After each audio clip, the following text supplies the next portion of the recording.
As the clock struck midnight, Michael Chen found an envelope stuffed under his apartment door. Inside was a check for exactly $847, the exact amount he needed for Emma's piano lessons, down to the dollar. No name, no return address, just the elegant handwriting, for the girl who paints music in silence. Inside was a second note that made his blood run cold. My wife's favorite melody deserves to live again. It had never been played in public, never been written down in sheet music. It had been a silent note, falling between sleepless nights, confined within the four walls of their home. Only two people besides Michael Chen had ever heard it, and both were buried deep underground. So when the words appeared before his eyes, fear not only filled his heart, but also took his breath away. The next morning, Michael discovered someone had tuned the old piano at Jefferson Elementary overnight. Perfectly, professionally, by hands that understood the instrument's particular quirks and temperament. Emma stood beside him in the music room, pointing to fresh sheet music on the piano stand. The composition was Claire's lullaby, completed in the same elegant handwriting from the anonymous note. "Excuse me," a woman's voice said from the doorway, and Michael turned to see the school principal watching them with an expression that seemed to recognize something she couldn't quite name. "I don't suppose you know who's been visiting our piano?" But it was Emma who made the connection first, tugging on her father's sleeve and pointing between the sheet music and the principal's face with the wide-eyed recognition of someone who had just solved a puzzle the adults couldn't see. At 35, Michael Chen had learned to navigate the world as a single father with the quiet efficiency of someone who understood that survival required careful budgeting of both money and emotion. 3 years had passed since Claire's death from cancer. 3 years since their small apartment had fallen silent, except for the gentle sounds of Emma's colored pencils moving across paper as she drew the music she could no longer speak aloud. The accident that had stolen Emma's voice happened the same week they buried her mother. Too much grief for an 8-year-old heart to process, the doctors explained, though Michael suspected his daughter's silence was less about trauma and more about choosing to communicate in the language her mother had taught her best. He worked as a piano tuner for the school district now, a job that paid modestly but allowed him the flexibility to be present for Emma's wordless needs, to read the stories she told through her artwork, to understand that healing happened at its own pace and couldn't be rushed by well-meaning adults who thought speech therapy might restore what love and patience were already mending. Principal Sarah Mitchell had built her career on making efficient decisions without emotional interference, but watching this quiet man and his silent daughter navigate their morning routine in her music room, she felt something shifting beneath her professional composure. The mystery of the overnight piano tuning bothered her less than her own inexplicable recognition of the melody, written on the music stand, notes that seemed familiar despite being certain she'd never heard them before. Sarah had spent the last 15 years eliminating inefficiencies from Jefferson Elementary, cutting programs that didn't directly contribute to test scores, maintaining the kind of institutional order that earned commendations from the school board and kept parents satisfied with measurable progress. But lately, especially since her divorce 6 months ago, she found herself questioning whether efficiency was an adequate substitute for the kind of education that fed souls rather than just producing data points for state reports. Her 10-year-old son, Marcus, spent his afternoons in the after-school program, headphones permanently attached, eyes fixed on screens that provided safer company than the peers who might ask uncomfortable questions about his parents' separation. Sarah recognized her own childhood loneliness in Marcus's defensive posture, the way he built walls around himself using technology and achievement, the same protective strategies she'd mastered during her own difficult adolescence. She had excelled academically as a way of earning love and attention, had chosen educational administration because controlling environments felt safer than risking the vulnerability that came with genuine connection. But watching Michael's gentle patience with Emma, seeing how he communicated through small gestures and careful attention rather than demands for verbal response, Sarah felt a longing she hadn't acknowledged in years. The desire to parent with presence, rather than just providing structure, to connect with Marcus before his defensive walls became as impenetrable as her own. The following week, Sarah found herself lingering in the music room longer than necessary, ostensibly reviewing budget reports but actually observing the quiet interactions between Michael and Emma. She watched him adjust the piano bench to accommodate Emma's height, watched him demonstrate finger positions without pressure or correction, watched Emma respond to his patience with the kind of trust that could only develop between people who had learned to communicate beyond words. Marcus began joining them after school, initially resistant but gradually drawn by Emma's gentle presence and the novelty of an activity that didn't require verbal participation. Sarah noticed how her son's shoulders relaxed when he sat beside Emma at the piano, how his defensive posture softened in the presence of someone who understood that silence could be a choice rather than a limitation. Michael found himself looking forward to these afternoon sessions, not just because Emma's joy was returning through music, but because Principal Mitchell's presence had evolved from administrative oversight to something more personal. He noticed how she watched Marcus with the careful attention of someone learning to see her child clearly for the first time, how her professional demeanor softened when she observed the kids discovering melody together. There was something familiar about her face, about the way she held her head when she was thinking, but Michael couldn't place the recognition that tugged at the edges of his memory. Their conversations remained focused on the children's progress, but underneath the educational discussions, Michael sensed a loneliness that matched his own, a careful guardedness that spoke of old wounds and the fear of risking new ones. Sarah began bringing coffee for both of them during these afternoon sessions, a small gesture that felt significant in ways she couldn't entirely explain. Their conversations gradually expanded beyond Marcus and Emma's musical development to include stories about their separate struggles with single parenthood, the challenge of balancing professional responsibilities with children's needs, the way grief and divorce left similar scars despite their different origins. Michael spoke about Claire with the gentle reverence of someone who had learned to carry love and loss simultaneously, while Sarah shared her fears about losing connection with Marcus in her efforts to provide him with stability and security. Neither pushed for deeper revelations, but the comfortable silence that developed between them felt like the beginning of trust, the recognition that some healing happened through presence rather than confession. The afternoon when everything changed began like any other, with Michael tuning the piano while Emma and Marcus practiced simple melodies together. Sarah was reviewing enrollment projections when she noticed a man in an expensive suit standing in the hallway, watching the music room with the intense focus of someone seeking answers to questions he'd carried for years. He stepped into the room with the careful movements of someone approaching something precious and fragile, his eyes fixed on Emma with recognition that made Sarah's chest tighten with inexplicable anxiety. "That melody," he said, his voice carrying decades of longing and regret. "I wrote that song 30 years ago for my daughter." Michael stood slowly, positioning himself protectively near Emma, but the child seemed unafraid of the stranger. Instead, she looked up at him with curious eyes and continued playing, her small fingers finding variations in the melody that made it sound both achingly familiar and entirely new. "I'm Theodore Mitchell," the man continued, his gaze shifting between Emma and Sarah with growing wonder. "I've been searching for that song since my daughter stopped speaking to me 23 years ago."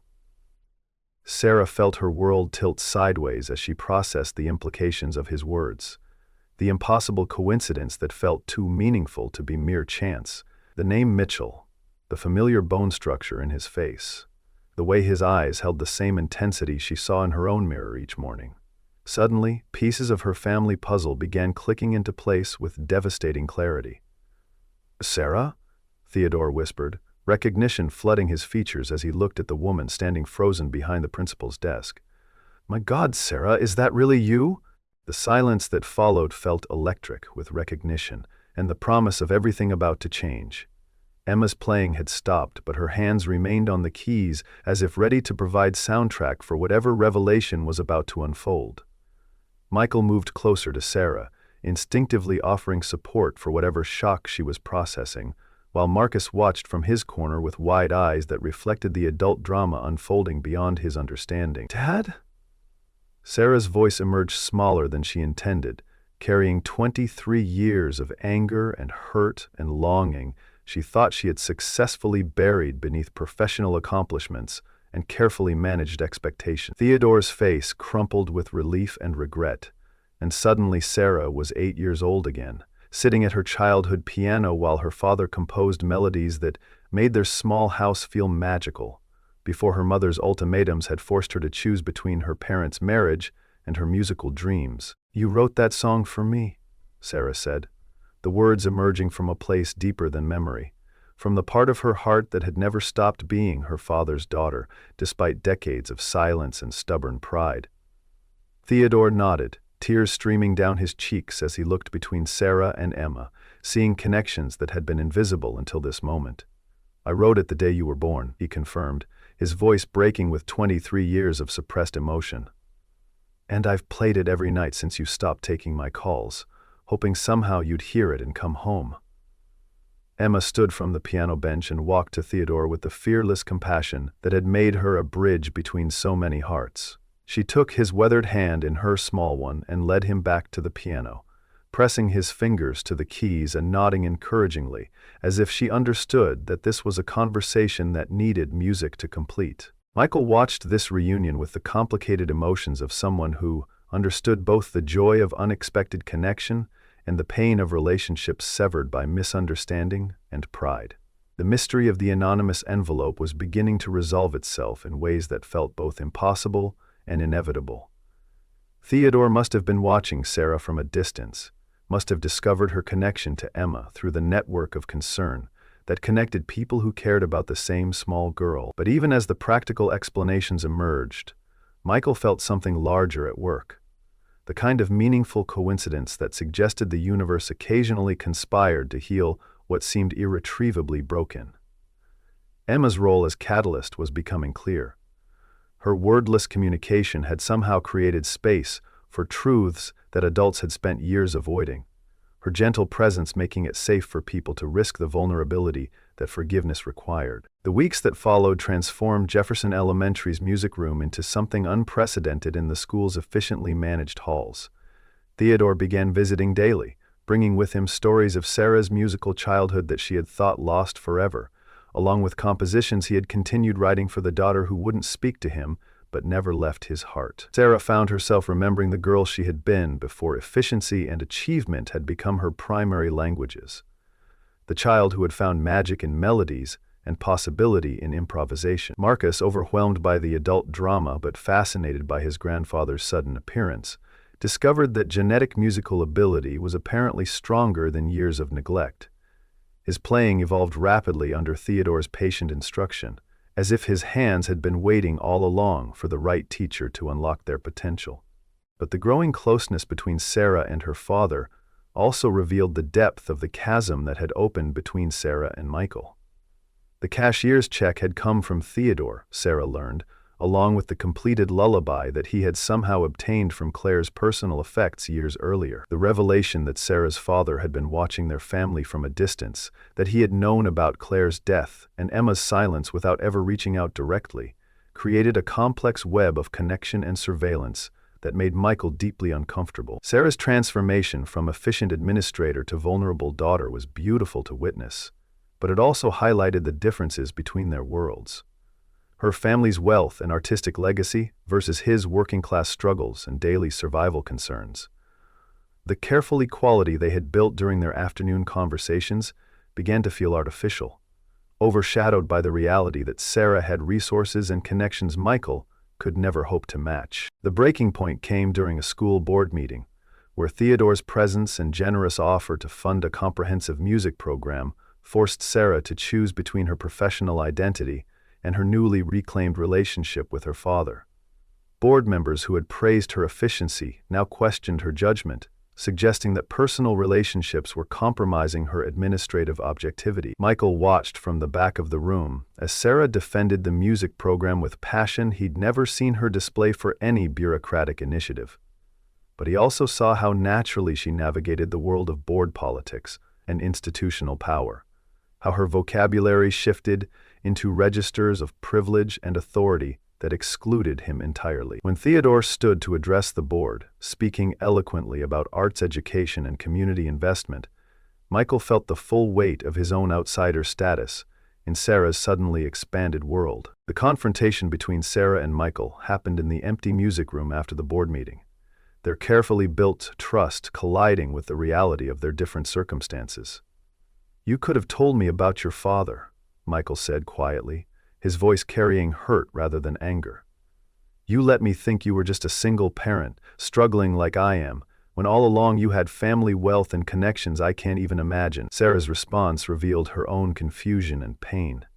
She had genuinely believed herself cut off from her father's world, had built her identity around self-sufficiency and professional achievement precisely because she thought the musical part of her heritage was lost forever. But Michael's perspective forced her to recognize how her financial security, her professional status, her ability to make choices without calculating survival costs, had always separated their experiences, despite the surface similarities of single parenthood. Emma's response to the growing tension between the adults was to retreat into deeper silence, her drawings becoming darker and more abstract as she sensed the connections she had helped create were fragmenting. Marcus, caught between his mother's emotional upheaval and his growing attachment to Michael and Emma, began acting out in ways that reflected the adults' unspoken conflicts. The music room, which had become a sanctuary of healing and connection, now felt charged with unresolved tensions and competing loyalties. Michael found himself avoiding the school entirely, picking Emma up from her classroom rather than risking encounters with Sarah that left both of them feeling raw and misunderstood. The anonymous kindness of the mysterious benefactor had been replaced by the complicated reality of family dynamics and class differences that no amount of good intentions could easily resolve. The accident that changed everything happened on a rainy Thursday evening when Michael's ancient Honda broke down on the way home from Emma's doctor appointment. He had been walking along the highway shoulder, carrying Emma and their wet groceries, when Sarah's car appeared through the rain like an answer to a prayer he'd been too proud to speak aloud. She pulled over without hesitation, her professional composure dissolving into genuine concern as she saw their soaked condition and Emma's exhausted face. The drive to Michael's apartment was conducted in careful silence, but Sarah's presence in his modest living space felt significant in ways that transcended their recent conflicts. She helped him get Emma into dry clothes, made tea without being asked, and stayed to ensure the fever that had prompted the doctor visit wasn't getting worse. Watching Sarah move through his small kitchen with natural grace, seeing her read to Emma while he fixed their broken heater, Michael realized that her privilege hadn't made her incapable of genuine care. It had simply given her different tools for expressing it. When Emma fell asleep in Sarah's arms, her small hand clutching the principal's sleeve with trust that seemed to bridge all the complications the adults had created, Michael felt something shifting in his chest. Sarah's whispered conversation with the sleeping child revealed depths of tenderness that her professional persona had hidden, along with fears about parenting and loss that matched his own despite their different circumstances. "I don't know how to do this," she admitted, stroking Emma's hair with the reverence of someone who had forgotten what it felt like to be needed for comfort rather than efficiency.